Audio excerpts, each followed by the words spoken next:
Good morning students. अज असी next जोड़ा method learn करना आ प्राइसिंग का वो हैगा आ इनफ्लेटेड प्राइस मैथड। स्टूडेंट्स ये फिफो लिफो या वेटेड वांग असी सॉल्व नहीं करना। ये क्वेश्चन जोड़ा आ बहुत ही सिंपल वे दे नाल जोड़ा हैगा आ असी सॉल्व करना आ। हुण क्वेश्चन की हैगा आ, देखो, a timber merchant purchased 1000 square feet of timber logs on 1st April 2018 at the rate of 100 per square feet and stored them in a timber yard for a 6 month for the seasoning. And in the timber yard, the following item of expenses were incurred during the period of seasoning. First is a rent 1250 per month था। उस तो बाद salaries आ 4 guards दियाँ 250 per month. Incidental expenses आ maintenance power lighting 750 per month. Annual share of administration overheads आ 10,000 दे। 50% of floor area of godown and other connected operations were incurred for stocking the seasoned timber and a loss in a volume of log due to the seasoning should be taken at a 10%. Calculate the selling price of seasoned timber per square feet on 1st October 2018, assuming that the profit margin on a cost was 15%. सब तो पहला दो column बना लो, quantity दा, amount दा। सब तो पहला असी लवांगे cost of the timber.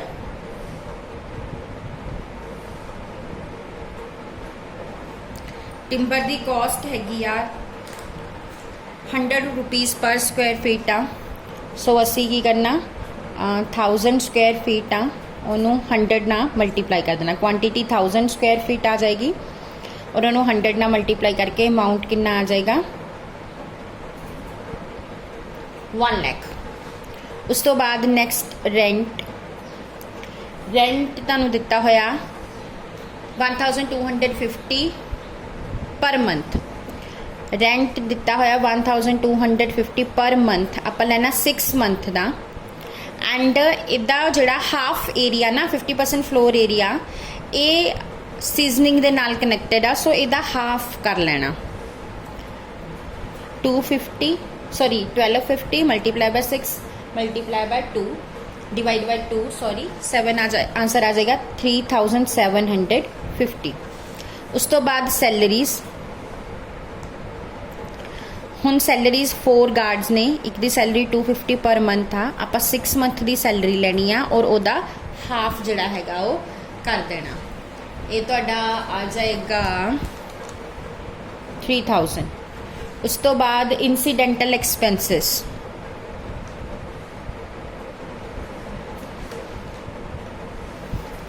Incidental expenses 750 per month they uh. So 750 multiply 6 multiply 1/2 आ जाएगा तुहाडा 2250। उस तो बाद है एडमिनिस्ट्रेशन ओवरहेड।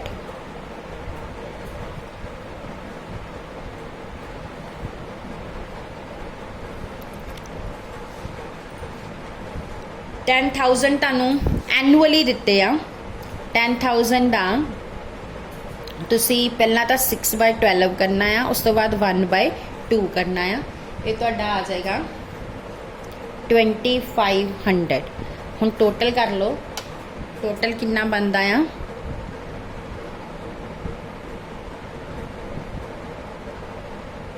1,11,500 तो क्वांटिटी कितनी है 1000 स्क्वायर फीट की। हुण इत्थे लिखिया होया आ loss in volume of log due to seasoning at a 10%। हुण लैस कर दो लॉस इन वॉल्यूम 10%। 1000 का 10% 100 माइनस करांगे साडा आ जाएगा 900। अमाउंट च कोई चेंज नहीं। उस तो बाद तुहानू एंड च दिता होया calculate the selling price of season timber on 1st October 2018 assuming that a profit margin on a cost was 15%। ਹੁਣ ਇਹਦੇ 'ਚ ਐਡ ਕਰ ਦਿਓ profit margin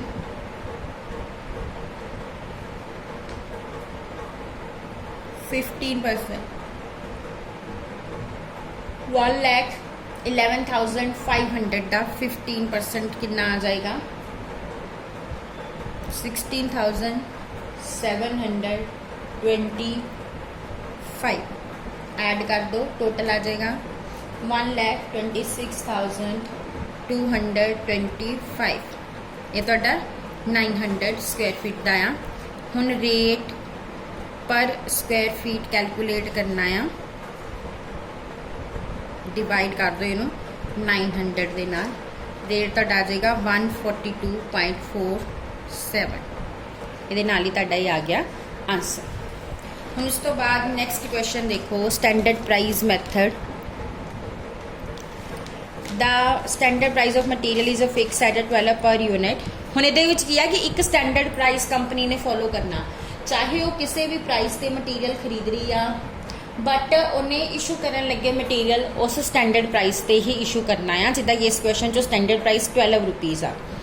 following purchases and issues were made during March 2019। Prepare the store ledger account showing how the cost of material issued and the value of balance in stock will be recorded under standard price method and also ascertain the efficiency of purchasing material.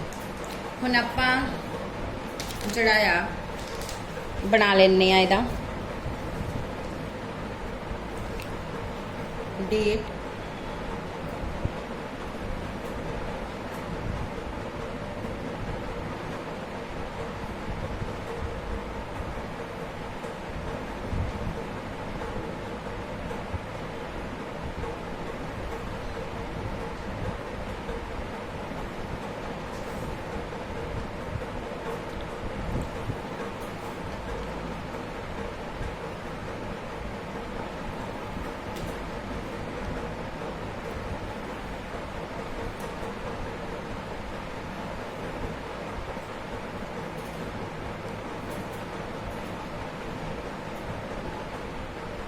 Balance च दो ही column बनाइयो, quantity and amount का।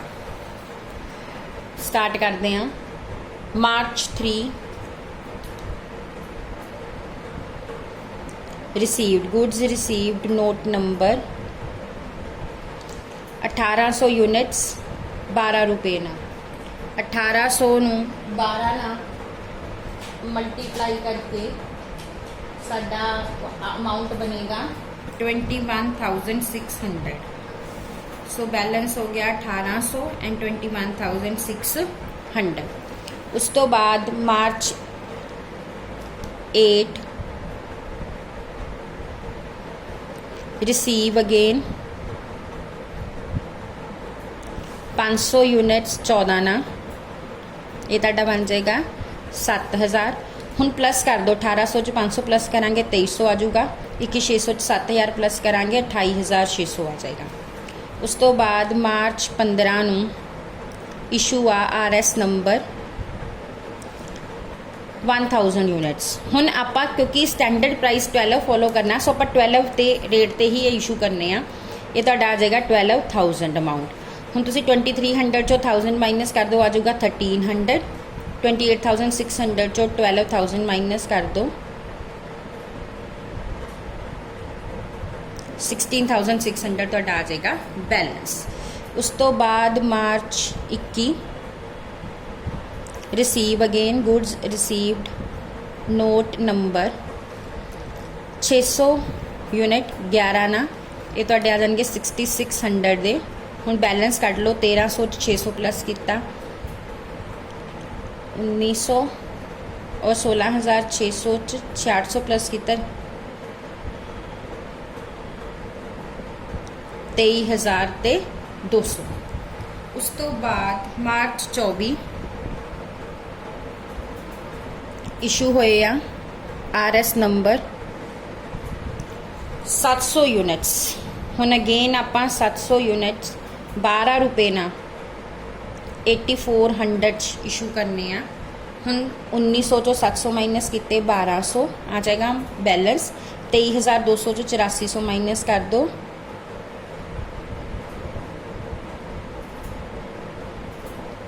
14,800 ਜਿਹੜਾ ਤੁਹਾਡਾ ਆ ਜਾਏਗਾ balance.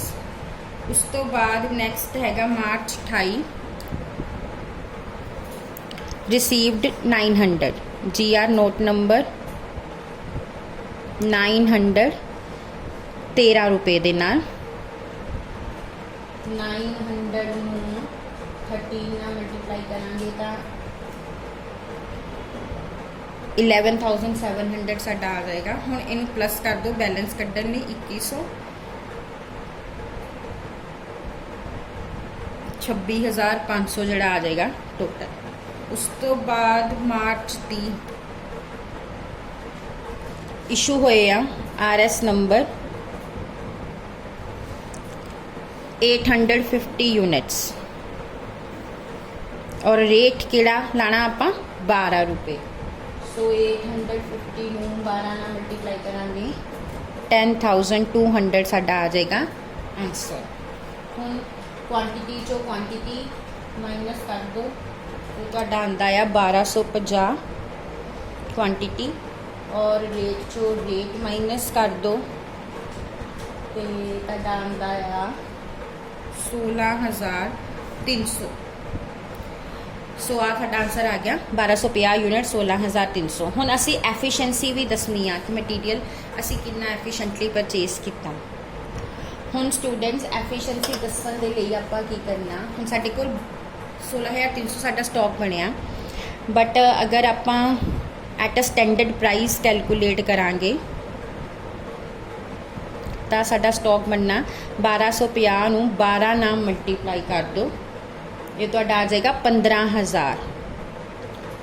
ਠੀਕ ਆ, ਬਟ ਐਕਚੁਅਲ ਵੈਲੂਏਸ਼ਨ ਕੀ ਹੈਗੀ ਆ, ਇਹ ਹੈਗੀ ਆ 16,300 ਦੀ। ਸੋ 1,300 ਸਾਡੀ ਜਿਹੜਾ ਆ ਉਹ ਡਿਫਰੈਂਸ ਆ ਜਿਹੜਾ ਕਿ ਅਨਫੇਵਰੇਬਲ ਆ, ਮਤਲਬ ਸਾਡਾ ਸਟਾਕ ਅਸੀਂ ਵੱਧ 1,300 ਦੇ ਨਾਲ ਖਰੀਦਿਆ ਆ।